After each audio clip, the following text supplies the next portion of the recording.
You're Not the Only One Under the Sun by W.M. Cuppernell. Please like, share, and subscribe for more stories.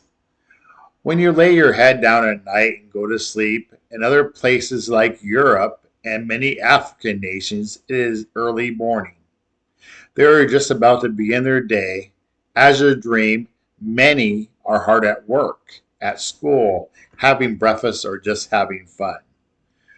Your problems may seem like your own, but millions and millions all over the world have the same issues. Maryanne was always worried about her schoolwork and having enough time to play and have fun. She was always thinking about her own needs, her problems, and never thought of other people or their feelings.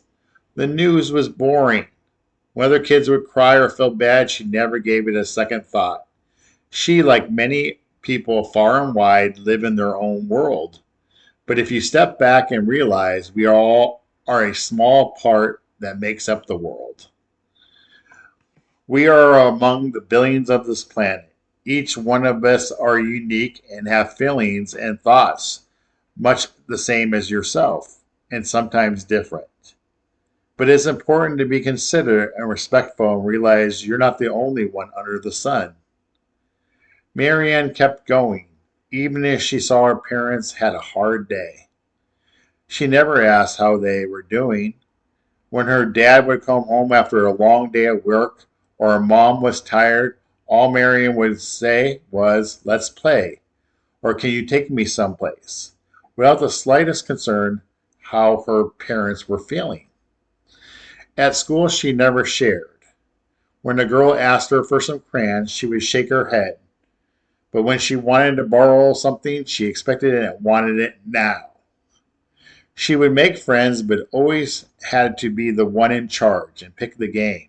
When one of her friends suggested something, Maryanne put her hand out and shook her head no. Her parents and the teachers always kept telling her how it is important to be nice and respectful to others. But Maryanne thought of herself as the center of her own universe. It was her planet, and everyone else was just living on it. Every day her behavior got worse. Her selfishness was so bad that fewer and fewer people wanted to play with her. She would ask her friends to come over, but no one would accept. Her birthday was coming up, and she had invitations for the entire class, hoping all who would attend just so everyone would give her presents. She told her parents to go big for the party, and they bought lots of pizza, a huge cake, soda, ice cream for all the expected guests. She handed out invitations to each one of her classmates, which included a long list of gifts she wanted, a warning that said no present, no pizza, no cake or ice cream.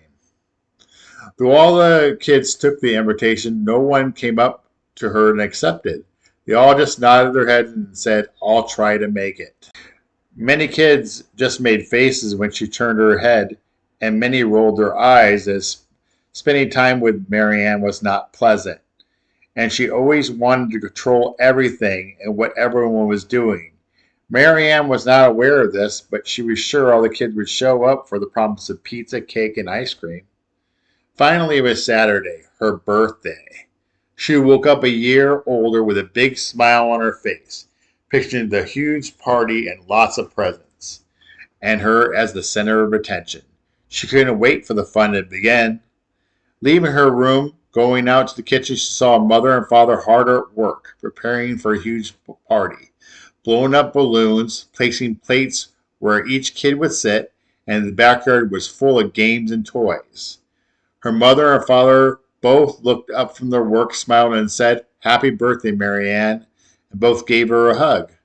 Her father said, "I will pick up 4 large pizzas at noon, and your mom got a huge cake and freezer is full of ice cream. It costs lots of money, but nothing's too good for our little girl." Her mother went up to her and said, "We have another surprise for you. Your father and I got you a clown for your birthday, and we'll be here by 1 p.m. when all your friends arrive. You're sure everyone is coming, right, honey?" Maryanne just smiled while giving the thumbs up. Great, Mom. Yes, everyone is coming. Everyone loves me, and I am always in charge, so they will show. The time was moving fast. Maryanne's dad went to go get the pizza, and 15 minutes before the guests were expected to arrive. She was so excited that she would receive all the gifts on her list. Soon the door rang. Maryanne ran up to the door expecting to see one of her classmates, but it was the clown who honked his rubber nose and squirted her with the flowers and said, "Happy birthday, birthday girl," holding out his hands to shake it and then pulling it away, saying, "Psych." Both of them laughed as he made his way to the backyard to set up for the party. Soon there was another door ring.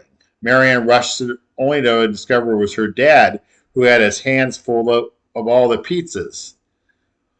It was now after 1 p.m. The party was about to begin. No other guests arrived. Maryanne was now getting worried as pizza, games, ice cream were waiting to be eaten.